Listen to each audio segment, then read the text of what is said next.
ఎందరో త్యాగాల ఫలితంగా సాధించుకున్న స్వాతంత్ర్యం భారతంలో ఫలాలు పేదలకు సరిగా అందడం లేదని ఏయో ప్రొఫెసర్ పిడి సత్యపాల్ రాజేంద్ర ప్రసాద్ ఆవేదన వ్యక్తం చేశారు.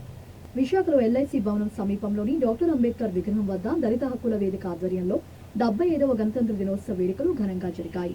ఈ కార్యక్రమంలో పాల్గొన్న ప్రొఫెసర్ సత్యపాల్ రాజేంద్ర ప్రసాద్ మాట్లాడుతూ స్వాతంత్ర్యం వచ్చి 75 ఏళ్లు గడిచినా దేశంలో పేదరికం పోలేదన్నారు. పేదలు పేదలుగానే మిగిలిపోతుండగా సంపన్నులు కుబేరులుగా మారుతున్నారని పేర్కొన్నారు.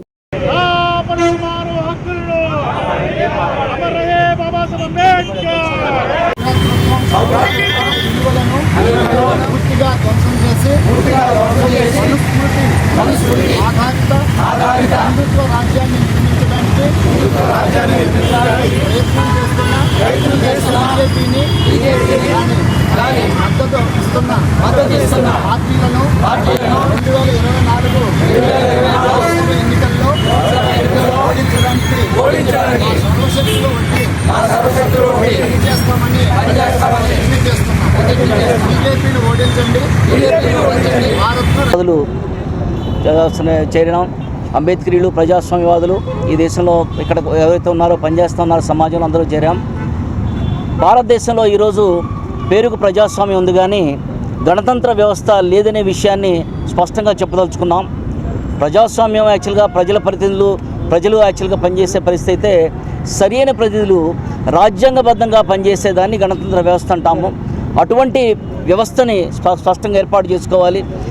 ప్రపంచంలో ప్రజాస్వామ్యాలు ఎట్లా పనిచేస్తున్నాయి అనే బేరీజు వేసే పరిశోధనా సంస్థలు భారతదేశంలో ఫ్లాడ్ డెమోక్రసీ అంటారు.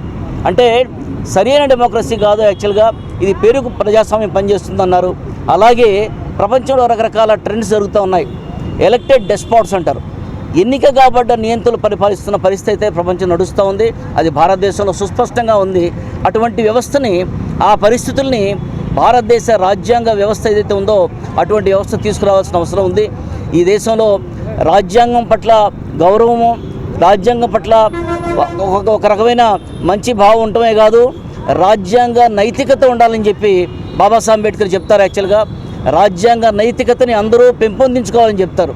ఆ నైతికత ఏమిటంటే భారతదేశంలో రాజ్యాంగంలో ఉన్న ప్రతి హక్కులు, ప్రతి పరిస్థితులు వాటిని సక్రమంగా బేరీజు వేసే ఆ బాధ్యత ప్రజలు తీసుకోవాలని చెప్పి.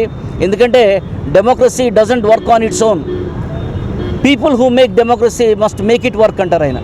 ప్రజలు ఎవరైతే ప్రజాస్వామ్యం తయారు చేసుకున్నారో వాళ్ళు ప్రజాస్వామ్యాన్ని ఎప్పటికప్పుడు యాక్చువల్గా చెక్స్ అండ్ బ్యాలెన్స్ చేస్తూ వాటిని పనిచేయించాలి. కాబట్టి ఈరోజు భారతదేశంలో సక్రమైన ప్రజాస్వామ్యం ఉంది అని చెప్పి అంటే చాలామంది పౌరులు లేదని విషయాన్ని చెప్తారు. ఎలక్షన్లో గెలవటం, లేకపోతే రకరకాల సంక్షేమ పథకాలు చేయటం ఇది కాదు యాక్చువల్గా ప్రజాస్వామ్యం అంటే. ప్రజాస్వామ్యం అంటే బాబాసాహెబ్ అంబేద్కర్ చెప్పినట్లు ఆ సామాజిక, ఆర్థిక, రాజకీయ విషయాల్లో అందరూ యాక్చువల్గా బంధుభావంతో ఉండగలిగే అటువంటి సమాజాన్ని ఏర్పాటు చేయడం.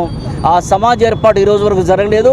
దానివైపు యాక్చువల్గా పునరంకితం అవుతామని చెప్పి భారతదేశంలో రాజ్యాంగం పట్ల పనిచేసే అన్ని అంగాలు, అది ఏదైనా కానీ, పాలక రంగం కానీ, అధికార యంత్రాంగం కానీ, న్యాయ వ్యవస్థ కానీ రాజ్యాంగ స్ఫూర్తికి అనుగుణంగా పనిచేయించేలాగా ప్రజలు జవాబుదారీ యాక్చువల్గా చేయాలని చెప్పి భావిస్తూ అది నిజమైన రాజ్యాంగ దినం అవుతుందని చెప్పి అటువంటి రాజ్యాంగాన్ని కోసం మనం కృషి చేసి భావితరాలకి అందరూ ఎవరైతే కృషి చేశారో బాబాసాహెబ్ అంబేద్కర్ రాసిన రాజ్యాంగం ఏదైతే ఉందో ఆ రాజ్యాంగ స్ఫూర్తిని కాపాడతామని చెప్పి భావిస్తూ ప్రతిజ్ఞ తీసుకుంటామని చెప్పి యాక్చువల్గా చూస్తూ ముగిస్తాం. రాజ్యాంగాన్ని అమలుపరిచిన రోజు, ఈ రాజ్యాంగం ద్వారా ఈ భారతదేశంలో కనిపించే ప్రతి జీవికి, ప్రతి మనిషికి, ప్రతి ప్రాంతానికి, మన కంటికి కనిపించే ప్రతి దానికి కూడా కొన్ని హక్కులు వచ్చాయి.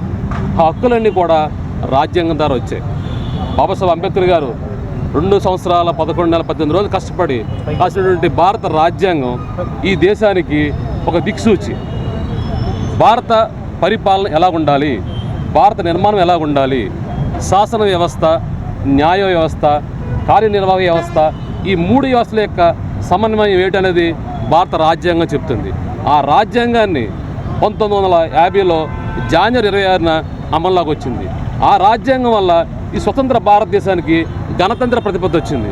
ఆ ప్రతిపత్తి వల్లే మనం ఈరోజు పరిపాలన చేస్తారు. ఆ రాజ్యాంగం వల్ల మనకి ప్రభువులకి కొన్ని ప్రాథమిక హక్కులు ఇచ్చారు. అలాగే ప్రభుత్వాలకి ఆర్థిక సూత్రాలు ఇచ్చారు. ప్రభుత్వ బాధ్యత ఏంటంటే ఈ ప్రాథమిక హక్కుల్ని కాపాడడం, పర్ఫెక్ట్గా ప్రతి మానవుడికి ప్రతి జీవికి భారతదేశంలో అవి అందించే ఏర్పాట్లు చేయడమే ఈ యొక్క భారత రాజ్యాంగం యొక్క ముఖ్య మౌలిక సూత్రం. ఆ యొక్క రాజ్యాంగాన్ని ఈ జనవరి 26 నుంచి అమల్లోకి వచ్చింది కాబట్టి భారతదేశం గణతంత్ర రాజ్యంగా మారింది.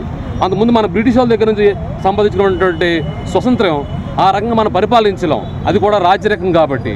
ఆ రాజ్యరకం పోయి ఒక పద్ధతి ప్రకారం కొన్ని లాస్, కొన్ని రూల్స్, 395 ఆర్టికల్స్లో ఉన్నటువంటి రాజ్యాంగాన్ని ఈ భారతదేశంలో మన పరిపాలనకి ఉపయోగించారు కాబట్టి ఇది గణతంత్ర రాజ్యంగా ఏర్పడింది. సో అటువంటి ఈ రాజ్యాంగాన్ని కాపాడుకోవాల్సిన ప్రతి బాధ్యత ప్రతి మానవుడికి. ఈ 395 ఆర్టికల్స్ అంటే మొత్తం భారతదేశం మనుగడ, ఈ భారతదేశ నిర్మాణం ఎలా ఉండాలి, ఏమేమి చేయాలనేది ఈ రాజ్యాంగం చెప్తుంది. ఆ రాజ్యాంగం వల్లే ఈరోజు భారతదేశం గణతంత్రంగా ముందుకెళ్తుంది. ఇప్పటికీ ఈ రాజ్యాంగాన్ని 106 సార్లు మన వాళ్ళు పాలకులు అమెండ్మెంట్ చేశారు, మార్పులు చేర్పులు చేశారు వాళ్ళ పరిపాలన కాకుండా. సో ఆ రాజ్యాంగాన్ని మనం కాపాడాల్సిన బాధ్యత మన మానవులుగా ప్రజలుగా మన యొక్క బాధ్యతని ఇందు మూలం తెలియజేసుకుంటూ వన్స్ అగైన్ జై భీమ్.